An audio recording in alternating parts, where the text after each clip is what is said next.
Hey everyone, welcome back to the channel. In today's quick tutorial, I'll show you how to add a dynamic on-off toggle in Retool. This toggle can control anything: visibility, text, buttons, queries, all in just a few clicks. Let's get started. On the right side panel, search for Toggle under Components. Drag and drop it onto your app canvas. You'll see a small switch appear.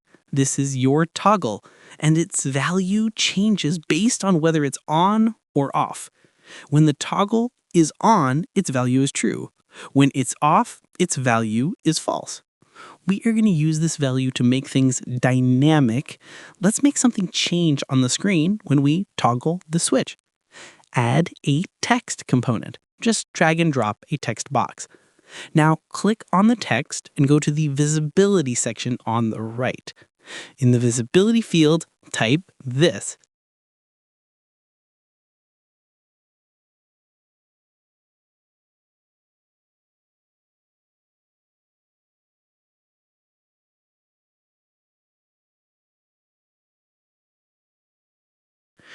That's it. Now, whenever the toggle is on, the text shows. When toggle is off, the text disappears, just like magic. Let's make it even more fun. Select the text and replace its content with this.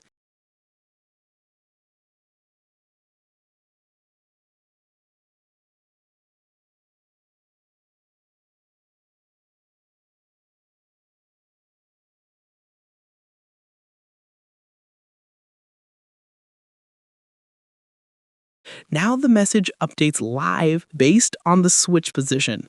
This is how Retool makes UI dynamic with just a single line of logic. Next, let's add a button. Select the button and scroll to the Disabled option. Set it to this.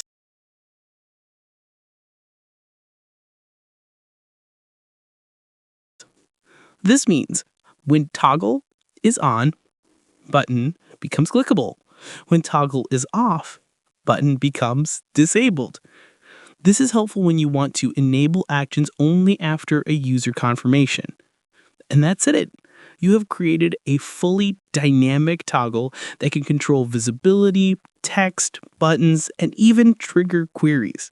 If you found this tutorial helpful, don't forget to like, share, and subscribe. See you in the next video.